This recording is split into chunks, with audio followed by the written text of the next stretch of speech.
If ever you visit Brisbane City during the holiday season, there's something you need to be aware of. I'm still not exactly sure what these things are. I don't think anybody is. There are, of course, things that exist in this world which escape any traditional explanation. I'm certain that none of us who frequent these corners of the internet would object to that concept. Anyway, I'm drifting a little off track. I guess you all came here to read a story, yeah? As the title may suggest, I sure do have one for you.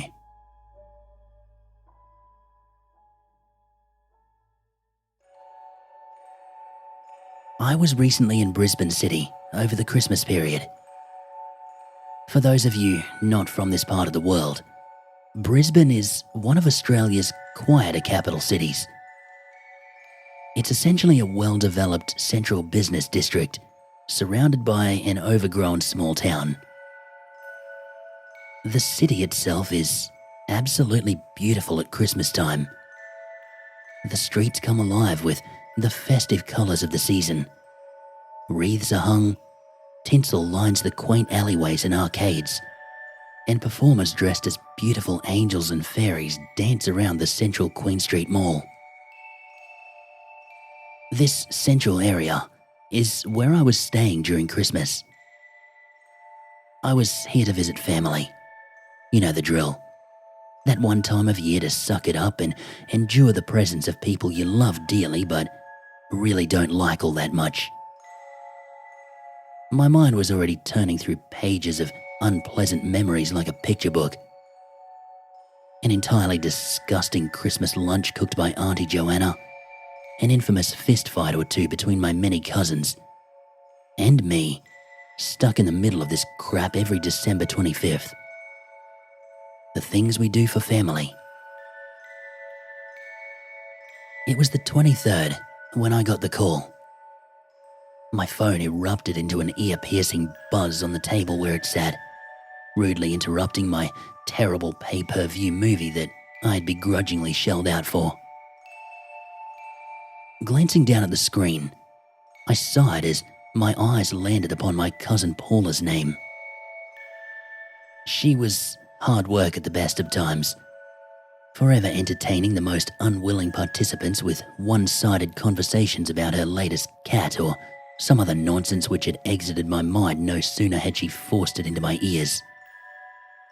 Yeah? Hello? I grumbled into the handset, trying to give the impression that I was on the cusp of sleep. A futile attempt to hurry the conversation along. Jake, it's Paula. How are you? She excitedly sang back at me. Seems my strategy had fallen on deaf ears. Yeah, I'm okay. Excited to see you guys in a couple of days. So, what's up? I said, trying desperately to make this exchange as brief as possible. It didn't work. I was graced with tales of literal tales for a good half hour or so before she finally got to the point, letting me know that she would be bringing her newest love interest and his 2 children to Christmas lunch, and it would be nice if everybody could bring a small gift for the 2 little girls so they don't feel left out. Jesus Christ, why is this my problem? I, of course, didn't say that. None of this is the kids' fault, and it's likely their home life isn't great. Never had a stable partner come into Paula's life.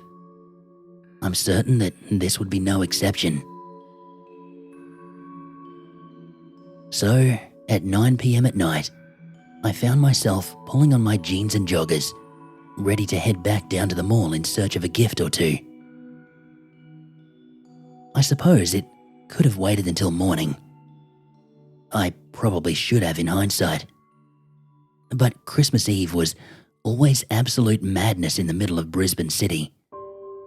People heading out at the last minute to buy Christmas gifts that they'd made zero plans for the rest of the 363 days of the year.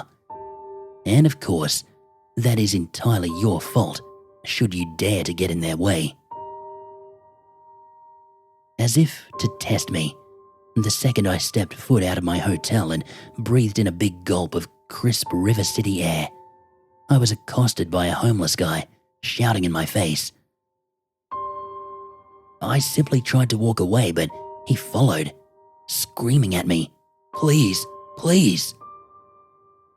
Look, I'm always willing to give when I can, but I only had $50 notes on me, which I really couldn't spare. So, sidestepping him once again, I simply apologized and wished him the best before moving on. I kept one eye on him as he skulked off into a back alley up the street a ways. You never know when drugs might be involved and how that might affect a person's behavior, so best to stay alert. Slowly, I made my way down Edward Street towards Queen Street, keeping a sharp mental focus on the alleyway behind me. I must admit, that guy got to me a little. I'm in the city frequently, so I'm not too rattled by encounters like this. But there was something quite manic in his eyes. I didn't like it. Other than that, though, it was a rather quiet night.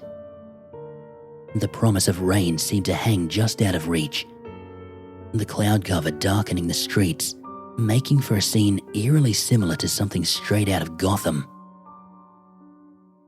I always loved the city. Something about the calm yet somewhat chaotic ambience just soothed me in a way that's probably foreign to most of my country-dwelling acquaintances, particularly these night walks. Just the sound of your footsteps, along with those typical urban sounds. A siren in the distance, wind howling through the looming buildings, the faint hum of engines as traffic endlessly droned across the nearby road bridges. Before long, the opening to Queen Street Mall was in sight. I was a little taken aback at first, noting that the place was quite a bit busier than I anticipated it would have been at this time of night. Late night shopping hours in the lead up to Christmas seemed to have attracted many more people than usual. It's all good, I reasoned. I'd be in and out pretty quick. It couldn't be too hard to hunt down something that a couple of kids could play with for a few hours on Christmas Day. I made my way towards the uptown shopping centre, and I stepped onto the escalator. As I did so, I heard an enormous racket behind me. Children screaming and parents shouting. I spun around to see a group of kids running frantically down the middle of the mall's main thoroughfare. Of course, it was one of the fairy godmother stilt walkers. They occasionally will chase people around. I never really understood why. Thought it was all a bit of fun. The kids didn't seem to think so, though. They honestly looked terrified. Who can blame them, I guess? Some 10-foot-tall woman comes lumbering after you in the mall at night. What's a kid that age supposed to think? Would have scared me to death were I still an innocent 10-year-old boy. I left all that commotion behind me, entering the shopping centre and making a beeline for the nearby Target. As I made my way through the centre, I noticed that the shops were all beginning to pull down their roller doors. Looks like I got here just in time. Checking my watch, I was surprised to see the hour hand ticking its way ever closer to 10 p.m. I didn't think I took that long walking down here. I began to hustle, wanting to get in and out of Target as quickly as I could and get back to the hotel. I was getting a weird vibe in the city tonight. First from that run-in with the homeless guy, and now as more and more shops began to pull down their doors and shut off their lights for the night, I was beginning to feel a little vulnerable. I couldn't quite put my finger on why. I was getting that emptiness feeling. Have you ever looked at pictures of liminal spaces and come across those typical images of abandoned shopping centres? That was the vibe I was getting. I jumped a little as a nearby shoe store suddenly slammed its doors down with a mighty crash, which echoed through the mall's seemingly deserted twists and turns. I quickened my pace. I was starting to feel trapped, and it was making me very uncomfortable. I couldn't shake this feeling that I might somehow get stuck in here. Finally, after what felt like forever, traipsing through those dimly lit halls, I found the target. An oasis of bright light among these quickly darkening passageways. I made my way inside and ran through to the kids section. It was just a couple of minutes until closing time now, so I didn't waste any time tossing up options. I grabbed a few books that looked like they might be interesting to kids, and I picked up a little princess toy set on my way back to the front of the store. Hearing the sounds of yet more roller doors squeaking their way down, I headed straight for the checkouts. I walked a bit faster now, as the lights in the store began shutting off one by one. It gave me that weird feeling again. It made me feel so very small, like a mouse trying to make his way out of a maze. What was particularly odd is the place really did feel like it was deserted. There were a few other people here and there, but nothing like the crowds I had anticipated. Every so often, I'd catch sight of a fellow shopper darting their way between the aisles. So, I wasn't the only one here, but still, it felt like I was. Boom. A dull, electrical impact from above me as another of the store's overhead fluorescent lights shut off behind me. Boom. And another. I was practically running to the checkouts now, sweat forming on my face. Something wasn't right. Boom. Darkness. I was standing in absolute darkness, entirely alone, in the middle of a Target store in the busiest shopping centre in Brisbane City. No way. This was wrong. This was very, very wrong. As if reading my mind, I heard a crackle coming from the tiny speakers in the ceiling above me, as a soft-spoken, cheery voice came across the store's intercom system. "Good evening, shoppers. The store is now closed. We hope you have had a wonderful shopping experience with us tonight. Please bring any remaining purchases to the checkouts so we may complete your transactions. We pray you get home safely." Okay, that was odd. Well, this entire situation was odd, but pray you get home safely? It almost sounded threatening. Anyway, I was done with this. Absolutely and totally done. I made my way to the checkouts area, which were also now in complete darkness, save for a tiny flickering blue light above. They really don't mess around about closing time, I thought. I approached the one remaining open checkout, a small self-serve unit, and I began scanning my items. The sound echoed through the looming halls outside. I glanced up, looking down that gaping maw that awaited me.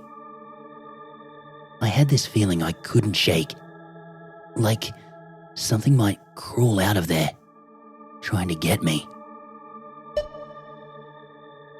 Around a corner, the faint rattle of a door came rolling around through the darkness.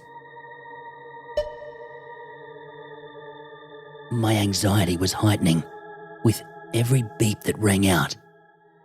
I couldn't take this anymore.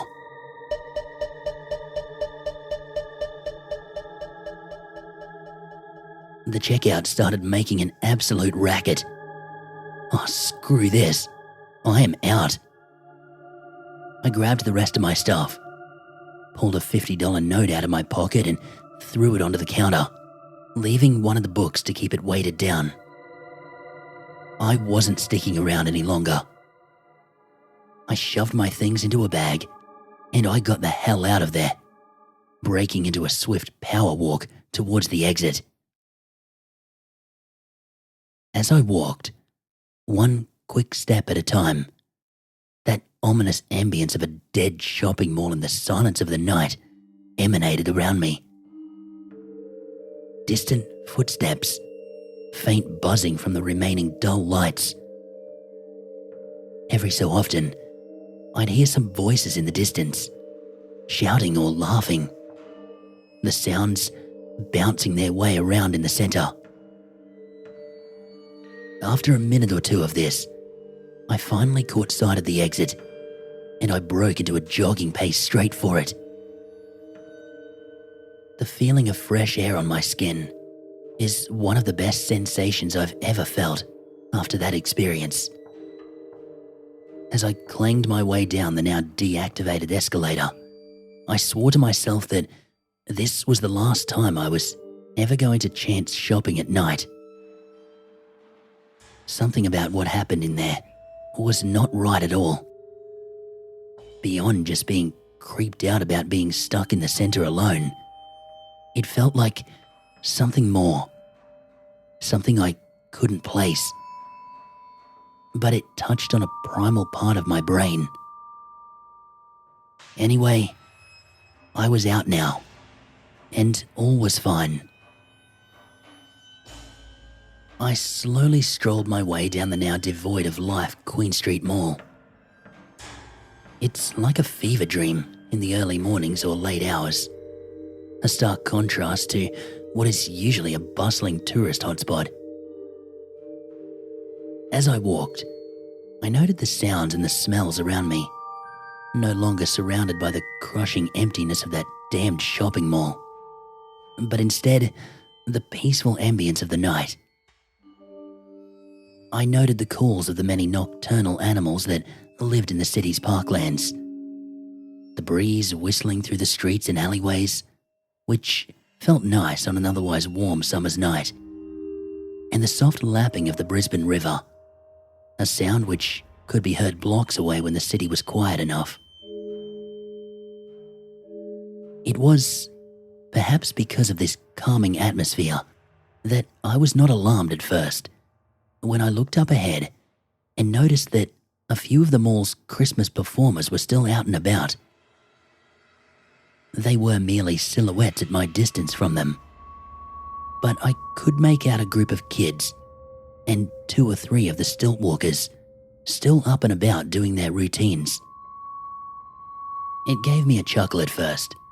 They were very committed to their bit. However, it was when one of the stilt walkers broke away from the group, lumbering away from the others in a wide turning circle, before walking straight down towards me, that I decided to take an alternative route. I get it's fun for the kids or parents shopping with their children, but this whole chasing thing was not something I wanted to be dealing with at 10:30 p.m. at night. Shuffle, shuffle, shuffle. The stilt walker continued her slow approach in my direction as I made a swift left turn down an open laneway. I just wanted to get back to the hotel already. This night had been so weird. Shuffle, Shuffle, shuffle. The footsteps of the stilt walker continued behind me as I heard her slapping her way past the small opening of the laneway and disappearing beyond. I was nearing the opening to Elizabeth Street when I heard it again. Shuffle, shuffle, shuffle. From the other side this time. What the hell was she doing? And why? This joke was going too far. I doubled back, making my way back towards the mall. As I passed by a little ramen joint about halfway through the laneway, I noticed the owner was still there. He was just standing there, staring out at me from behind the closed shutter. There was a look in his eyes, similar to that homeless man that I had encountered earlier in the night. Almost manic, yet a hint of concern. As soon as I caught his eyes, he turned away, disappearing into the back room. I don't know what it was, but that small exchange got my heart racing, and I began walking much faster towards the opening back to the mall. I was nearing the exit, ready to emerge and run back to my hotel when... Shuffle, shuffle, shuffle. Again, another one. Yes, more than one now. One behind me, and one right in front of me. I turned back again. I know, it's just a stilt walker, you might say. I should have just run past her and gotten out of there if I was so scared. But that's the thing. I was scared. I didn't even know why at the time. I just didn't want to go out there with that thing. I made my way back through the laneway for a third time, stopping midway and pushing on a little white doorway, hoping that it would take me elsewhere. Anywhere. Shuffle, shuffle, shuffle. In the laneway now, coming towards me. I pushed the door open and I shoved my way inside, not caring exactly where this would lead. As I entered into what I now saw was a narrow stairwell, I caught a glimpse in my peripheral of the stilt walker wobbling side to side as she slowly made her way towards me. Why? Why can't they just stop? I thought to myself. I slammed the door and I began climbing up the stairwell. No idea where I was headed, but just happy that it was away from those things. Slap, slap, slap. A different sound now, equally as unsettling though. I made my way to the top of the stairs and I opened another door, one that led into a small office-style room. The truth is, I was equally nervous about whose space I might be trespassing upon. But in that moment, it just felt like the lesser of two dangers. Feeling my way around the room in the darkness, carefully ensuring that I didn't trip over anything, I made my way to the far wall and I took a peek out of the small glass window. I cracked it open a little and poked my head out just enough to get a good look up and down Elizabeth Street. Nothing. The streets were empty. Just the distant hum of traffic elsewhere in the city and the pitter-patter of the rain that had been teasing me earlier in the night. It smelled nice, and the calming sounds of little droplets hitting the pavement had me almost relaxed again. Slap, slap, slap, slap, slap, slap, slap, slap. That sound, this time much faster. I pulled away from the window and I squeezed myself into a corner of the room, wedged between the side of a locker and the concrete wall it stood by. I planned to just wait it out. Honestly, even if I had to wait all night, I didn't care. I wasn't taking another step outside with those stilt walkers. They were acting crazy now, and I had no idea why. It had gone far beyond a joke. So, I waited there, in the stillness of the night. I stood there for hours and hours, eventually sliding down the wall to sit and allowing my head to rest against the steel locker beside me, drifting between that almost asleep state and back again, wondering how the hell my otherwise boring night had ended up here.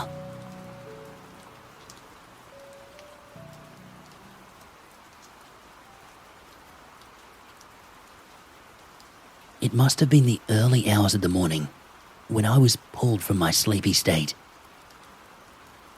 It took me a while to figure out what had disrupted me and why I felt so uneasy as I drifted back into consciousness.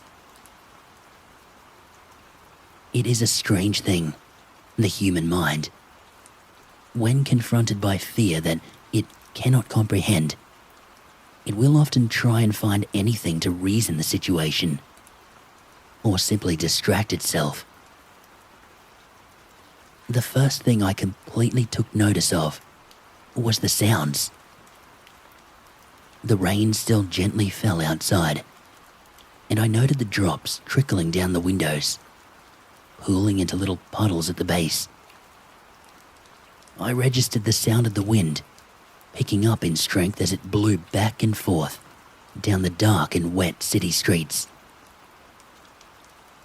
Still in a sleepy daze, my grip loosened on the bag I was holding, the one containing the little princess playset, and the sound of the many components clattered across the floor, startling me into full consciousness. I suppose it was not until that very moment that I snapped into full awareness of my surroundings. It was staring right at me. Just me and it in this little room, not 2 meters between each other's faces. Outside, it was hunched, a lumbering form bent over, disappearing into the darkness below. Its neck was sliding part-way in through the glass window I had opened earlier, to the point that its head was now partly inside with me. These were not stilt walkers. Here I sat, at least 3 stories up, in total silence, as this thing silently stared at me, its neck swaying back and forth in the wind outside, causing subtle squeaking sounds on the glass. I tried to close my eyes, but I could not keep them closed. Every second that my eyes were shut, I would imagine this thing sliding its neck further in through the window. Squeak, squeak.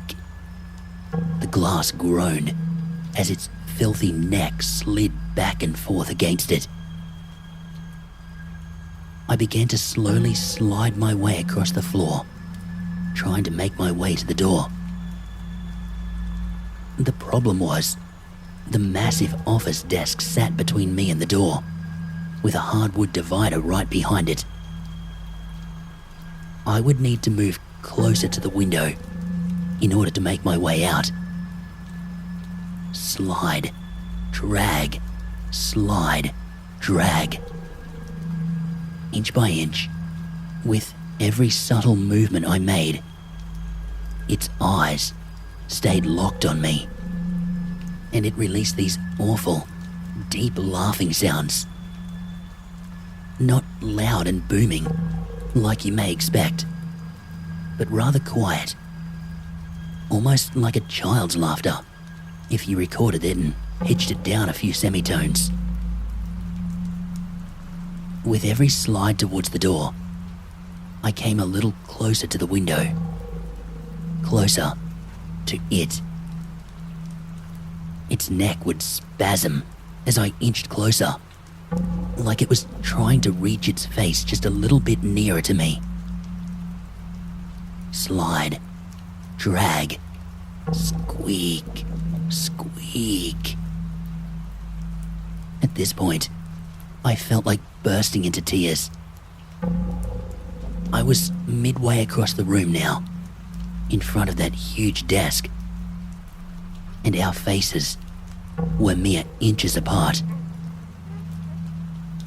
The glass squeaked louder now as its neck slid back and forth against the thin barrier between us.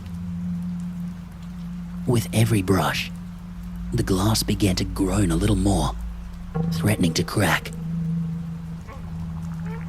Slide, drag, squeak, squeak. I was less than half a meter away from the doorway when the first visible crack started to appear in the glass window as its neck shook and vibrated. The rain continued to fall outside, and the wind continued to howl. The world so peaceful, in a terrifying contrast to what was happening in front of me. It laughed again, an almost silent little chuckle, as it snapped its head backwards, realizing that the glass was giving out. My hand reached the doorknob and turned it open just as the glass broke away, a stray shard piercing into that twisted neck with an audible squish.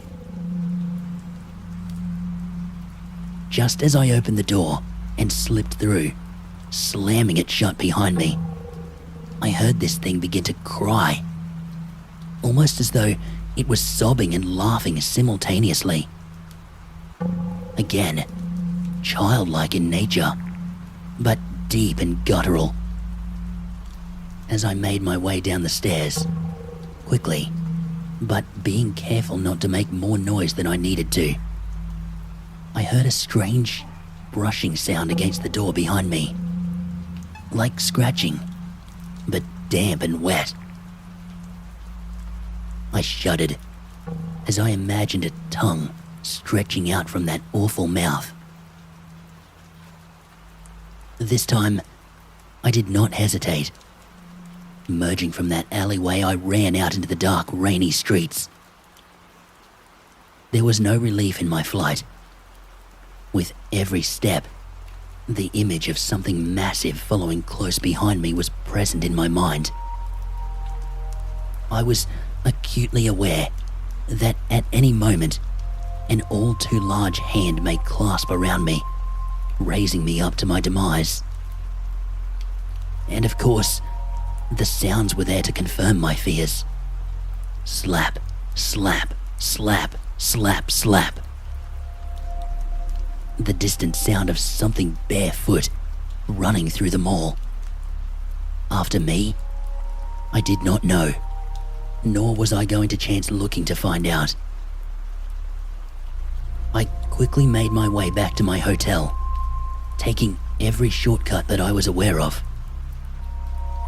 Arriving at the front lobby, I slammed my card against the reader and I flew in through the doors, grabbing the first elevator up to the 12th floor that I was staying on, where I hoped beyond hope that I would be safe. I admit, my haste was selfish. Should I have warned the staff at the desk? Maybe. I guess I'll never know if I made the right choice. But who in their right mind would believe the ramblings of a man who had just witnessed what I had? The elevator dinged at my floor, and I ran to the assumed safety of my room. Swiftly, I made my way to the window and flung open the curtains. I suppose this is the point in these stories where, typically, one might neatly close things out by explaining that nothing of interest could be seen. That I didn't know if it was real or imagined, and never would. How I wish I could sit here and tell you that. For what I saw was very real, and no doubt will forever remain in my mind. There were many of them. Tall, impossible things, lumbering up and down the mall and the streets and laneways beyond. They appeared just as the thing I had encountered did, almost innocent in their nature, even childlike. I sat there and I watched them all night. As the hours crept towards 5 a.m. or so, and daylight began to crawl across the streets of Brisbane City, I watched in horror as these things began to shrink. What had been giants suddenly were a fraction of their size, yet still quite tall. Maybe 10 feet, if I had to guess. It fell into place then. The stilt walkers, performers they were not. Or they were by day at least. I mean, that's what they were masquerading as. But I knew now, those were not their true forms, not their true faces. As night fell, they became something else. I thought back to those many times I'd seen these things chasing people, chasing kids through the mall. I thought back to earlier in the night, when I first caught sight of these things. There had been many children around them. Were these kids who had been captured, spirited away? I dare not think of it. There are still things I don't understand, and many questions I'll never have answers to. But the realities here remain, and you would do well to heed my warnings. Stay away from Queen Street Mall after dark. In fact, just to be safe, the minute you hear those shops rolling down their doors, leave. Get yourself back home. Get on a bus. I don't care where it's headed. Just get as far away from that damned place as you can. You don't want to find yourself alone in those desolate, abandoned streets when the tolls come out.